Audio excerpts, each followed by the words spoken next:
제가 먼저 읽겠습니다.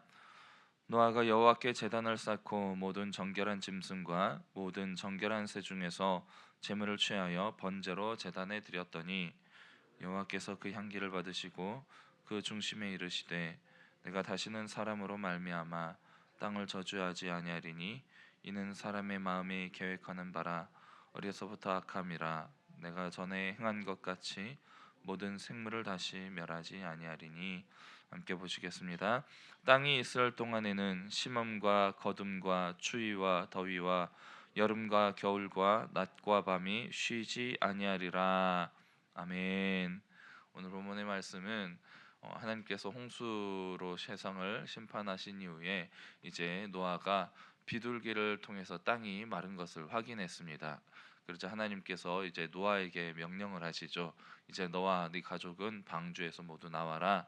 그리고 모든 짐승들도 다 방주에서 나와라라고 말씀하십니다.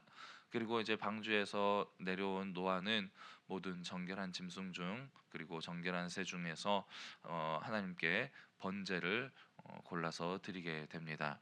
이 번제의 향기로움을 받으신 하나님께서 이제 그 마음에 품으시기를 모든 세상의 악한 것을 보고 이제 다시는 내가 이렇게 모든 생물을 멸하는 심판을 하지는 않겠다라고 말씀하시는 모습이 오늘 본문의 말씀입니다.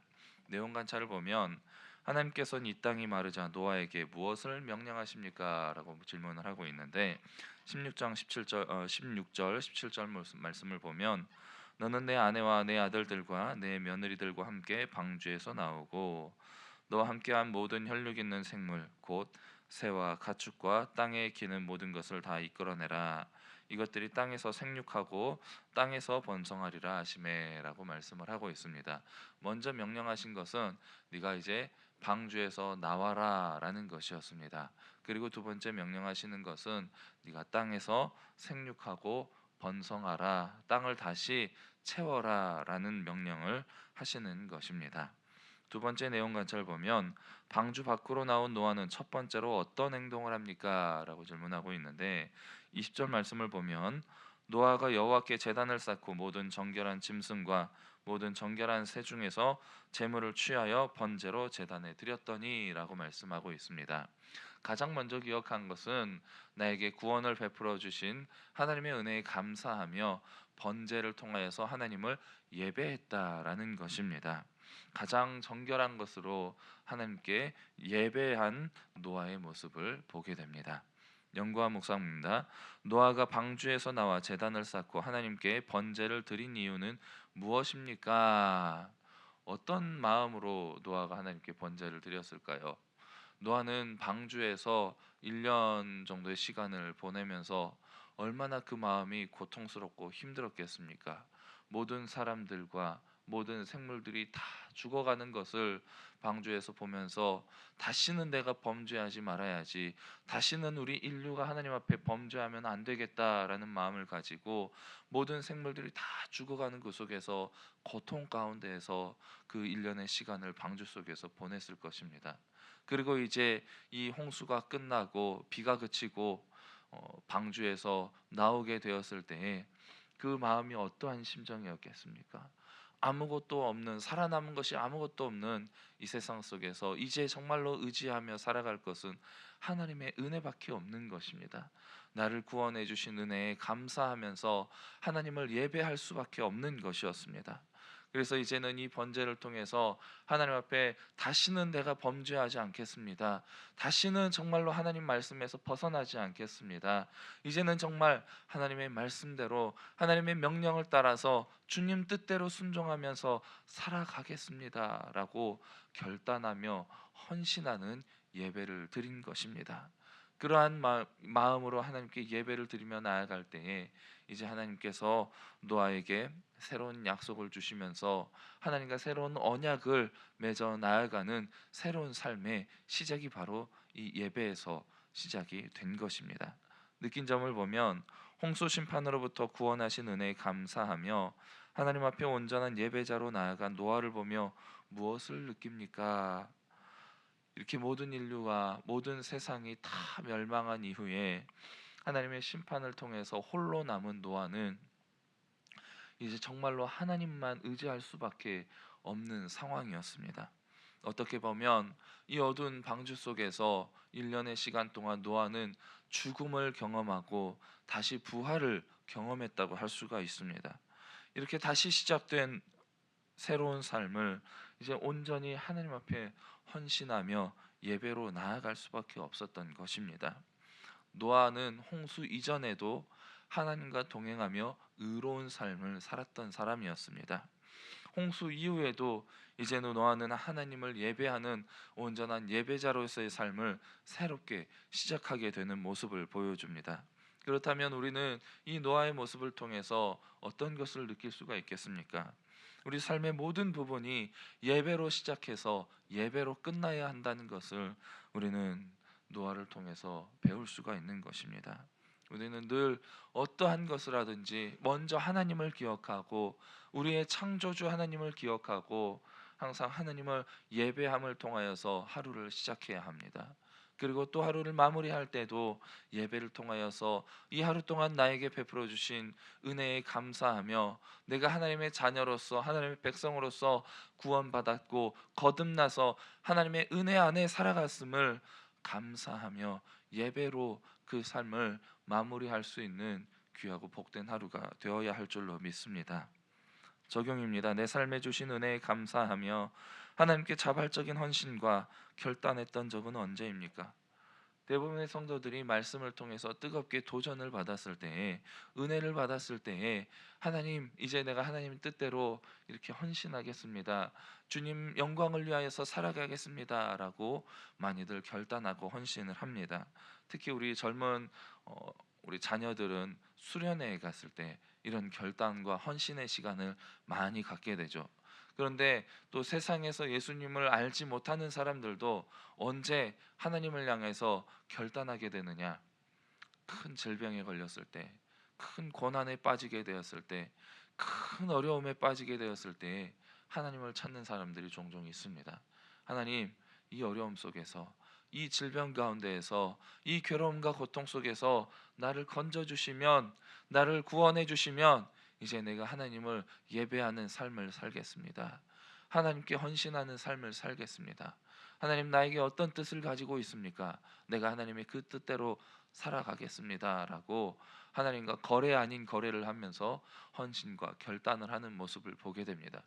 그런데 무엇보다도 우리 성도의 인생에서 가장 큰 결단과 헌신의 삶이 일어나는 순간은 바로 하나님께서 나를 구원해 주셨다는 그 구원의 은혜에 감격과 기쁨을 누리게 되는 순간, 우리는 정말로 그 모든 삶과 모든 인생을 다하여서 이제 내가 정말로 하나님의 영광을 위해서 살아가겠습니다, 하나님의 뜻대로 살아가겠습니다 라고 그 모든 삶을 다하여서 하나님의 영광을 위하여서 그 삶을 헌신하게 되었던 과거를 우리가 생각하게 됩니다. 그런데 하나님께 결단과 헌신을 했다고 해도 우리는 종종 내가 결단했던 그 시간들을 잊어버리고 하나님께 헌신했던 그 시간들을 잊어버리고 또다시 내 고단한 삶에 지쳐서 하나님, 내 뜻대로 내 경험에 의지해서 내 지식을 의지하여서 하나님을 잊어버리고 살아갈 때가 얼마나 많습니까? 그럴 때마다 우리는 이 노아의 심판을 다시 기억해야 합니다. 하나님의 뜻에 벗어나면 우리는 결국 멸망의 길로 걸어갈 수밖에 없다, 결국 심판당해서 멸망할 수밖에 없다라는 사실을 기억하며 다시 하나님을 의지하고 다시 예배의 자리로 나와서 예배를 통하여서 다시 그 삶을 결단하고 다시 헌신하는 시간을 우리가 가져야 하는 것입니다. 결단의 시간입니다. 하나님께서 베푸신 이 구원의 은혜에 감사하며 온전한 예배자로 서기 위해 우리는 무엇을 실천해야 하겠습니까? 온전한 예배자로 선다는 것은 우리의 말과 입술로만 하나님을 예배하는 것이 아닙니다. 마음이 있는 곳에 우리의 행함이 있고 또 우리의 재물이 있다고 예수님께서 말씀하셨습니다. 겉으로 드러나는 태도가 어떻게 드러나는가에 따라서 우리의 온전한 마음이 우리의 삶의 행동으로 드러난다는 것입니다. 그렇다면 우리가 이 예배를 생각하는 마음의 무게에 따라서 우리의 마음 겉모습이 달라지고 우리의 행동이 달라진다는 것입니다. 내가 아무리 하나님을 사랑한다, 아무리 온전한 마음으로 하나님을 예배한다 해도 하나님을 예배하는 그 행동이 가볍다면 결코 그 마음이 하나님께 온전히 드려진 자가 아니라는 것이죠. 그렇다면 어떻게 해야 되겠습니까? 먼저 예배의 자리에 나올 때 우리의 옷차림부터가 정말로 정결하고 가장 아름답고 가장 귀한 모습으로 나와야 하지 않겠습니까? 우리 젊었을 때를 한번 생각해 보시기 바랍니다. 연애할 때 내가 사랑하는 사람을 만나기 위해서 연애 초반을 기억해 보세요. 가장 예쁘고 가장 아름다운 모습으로 내가 사랑하는 사람을 만나기 위해서 어떠한 마음으로 옷을 고릅니까? 아무리 옷을 골라도 예쁜 옷이 안 보입니다. 왜 나는 좋은 옷이 없을까 하면서 또 새 옷을 사러 나가지 않습니까? 하나님을 사랑하는 마음으로 예배의 자리에 나온다면 그보다 더 기쁜 마음으로, 그보다 더 정결한 마음으로 하나님 앞에 나와야 하지 않겠습니까? 그렇다고 새 옷을 사라는 말씀은 아닙니다. 내 가진 옷 중에서 가장 예쁘고 가장 좋은 옷, 가장 깨끗하게 준비해서 하나님 앞에 나와야 하지 않겠습니까? 옷차림에서 준비가 되었다면 이제 시간을 또 주님 앞에 헌신하며 나와야 합니다.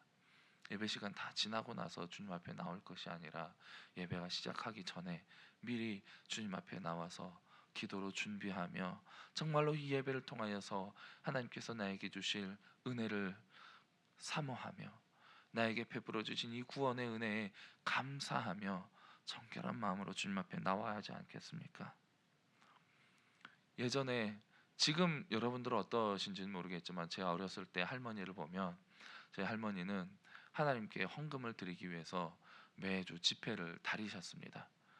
꾸깃꾸깃한 지폐들, 새돈이 구하기가 힘든 그 시절에 매일매일 그 지폐를 다리셔서 새 돈을 만들어서, 새 돈이 없으면 그 새 돈을 만들어서 주님 앞에 헌금을 드렸던 모습을 저는 기억합니다. 여러분, 하나님 앞에 예물을 드릴 때도 그냥 대충 지갑에서 아무거나 꺼내서 드릴 것이 아니라 미리 준비된 마음으로, 감사함으로, 정말로 하나님 앞에 헌신된 마음으로 하나님께 드릴 때에 헌금뿐만 아니라 내 마음과 내 삶의 모든 부분을 정말 하나님 앞에 정결한 마음으로 온전히 드려지는 아름답고 귀한 예배를 드릴 때에 하나님께서 그 예배를 기쁘게 받으시고 우리에게 또 아름다운 인생의 축복으로 다시 되갚아 주실 줄 믿습니다. 오늘도 온전한 예배를 통하여서 구원의 은혜에 감사하시며 또 하나님의 영광을 위해서 아름답게 헌신된 귀한 복된 삶을 살아가시는 저 여러분들의 모든 시간 되시기를 주님의 이름으로 간절히 축복합니다. 이 시간 말씀을 기억하시며 우리 드리는 기도 제목 가지고 함께 기도하시겠습니다.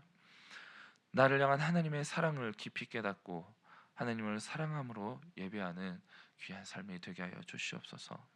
하나님께서 베풀어 주신 구원의 은혜에 감사하며 온전한 예배자로 살아가게 하여 주시옵소서. 우리 5월 집중 기도 제목입니다. 문화사역과 장학, 어린이 사역을 통해서 지역의 자랑이 되는 교회가 되게 하여 주시옵소서. 지역 교회들과 함께 합력하여 강동구에 선한 영향력을 끼치는 교회가 되게 하옵소서. 우리 시간 주여 한번 부르고 기도하겠습니다. 주여, 사랑의 은혜 감사 충만하신 아버지 감사합니다. 하나님, 오늘 또 노아의 홍수 이후에 노아가 하나님께 또 예배를 드리며 그 예배를 기쁘게 받으시고 또 노아와 새로운 약속으로 그 삶을 새롭게 시작하게 해 주신 하나님, 그 하나님을 우리가 깊이 묵상하며 우리를 향한 하나님의 사랑을 깊이 깨닫게 해 주심을 감사합니다. 하나님을 사랑함으로